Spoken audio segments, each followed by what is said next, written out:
Welcome to Rain to Riches, your trusted gateway into the fascinating world of rare coins, hidden treasures, and forgotten currency history. From ancient empires to modern rarities, we uncover the stories, values, and secrets behind some of the world's most remarkable coins. Whether you're a collector, a history lover, or simply curious, we bring you well-researched insights, real coin values, and expert commentary you won't find anywhere else. Subscribe now and turn on notifications, because every coin has a story, and Coin-AZ Pulse is here to tell it. Picture apartheid-era South Africa during the mid-1980s. The country was fractured socially and politically, yet its coinage still sought to maintain dignity, national symbolism, and recognition abroad. In 1985, the 20-cent piece was minted as part of the circulation series. On one side, you see the coat of arms that was in use between 1961 and 2000. The shield stands at the center, flanked by two springboks, with a shield divided into quarters containing imagery of a lion, elephant tusks, a protea, and a wagon wheel. Each element is a nod to the country's mineral wealth, natural beauty, European heritage, and indigenous identity. Above sits a rising sun, below a Latin motto, Ex Unitate Veres, from unity, strength. That coat of arms spoke of preservation, dominion, and national pride, especially during a time with so much internal conflict flipped to the reverse, and the design shifts to something quieter yet equally potent, the King Protea, South Africa's iconic flower. With delicate petals, symmetry, and subtle relief, the Protea has long symbolized resilience and natural elegance. Around the rim, you'll see the denomination 20 cents along with the year 1985.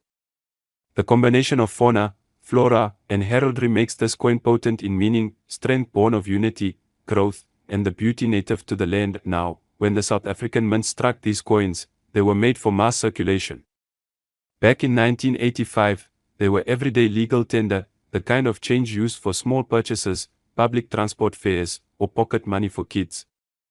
Over time, many were lost, damaged, or melted down. Collectors prefer specimens in the best possible condition, sharp edges, clear strike, minimal wear, pristine surfaces. That quality makes all the difference. A worn 1985 20-cent might fetch a few dollars among casual collectors, but a near-mint specimen, with original luster and perfect detail, can command far more. The scarcity is not astronomical, but it is significant. For decades such coins were overlooked, seen as common pieces overshadowed by gold coins or older colonial currency. But numismatic interest evolves. As collectors hunt for meaningful stories, coins with historical context and aesthetic appeal shine brighter. The 1985 20 cents is now approached with renewed attention, because it represents a moment in South Africa's timeline that preceded massive political upheaval and change. Coins issued during that era are more than metal. They are artifacts of social tension and cultural identity. In the past few years, auction houses and private transactions have recorded growing interest in modern South African coins, especially those that remain in exceptional condition. Collectors want not just the coin but the history behind it, and for many, the 1985 20 cents provides that blend of accessibility and story.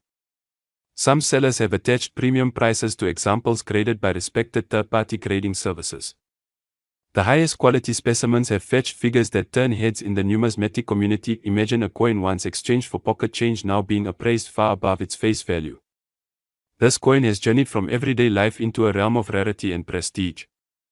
The metal is mostly copper nickel, not precious in itself, yet it is the artistry, survival, and demand that push value upward.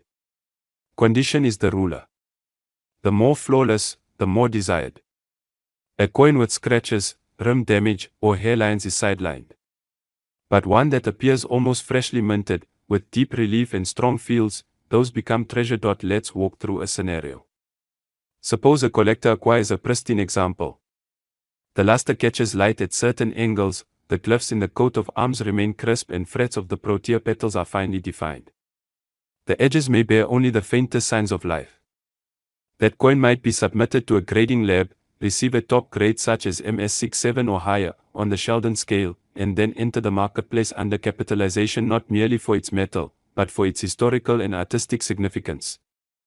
The bidding then begins, slowly at first, then escalating as collectors compete. What was once just changed evolves into a centerpiece. The narrative behind it becomes as valuable as the object. This is the last year before a tightening of mint practices. It's one of the few surviving high-grade examples. It's symbolic of late apartheid-era coinage. These taglines accompany it. Every nuance, patina, strike, provenance feeds desirability. In recent listings and auctions, there have been whisperings of this coin crossing into six figures. Some dealers quietly suggest that unique, museum-quality examples could reach toward $1 million scale. That might sound hyperbole. After all, this is not a gold Krugerrand or an ancient Roman denarius. But rarity, demand, condition, and story converge. I have seen appraisal estimates that place the top specimens in the $1 million range. This is not to say all coins from 1985 in the South African 20-cent denomination are worth that. Far from it. Most will remain modest in value, especially worn or damaged pieces.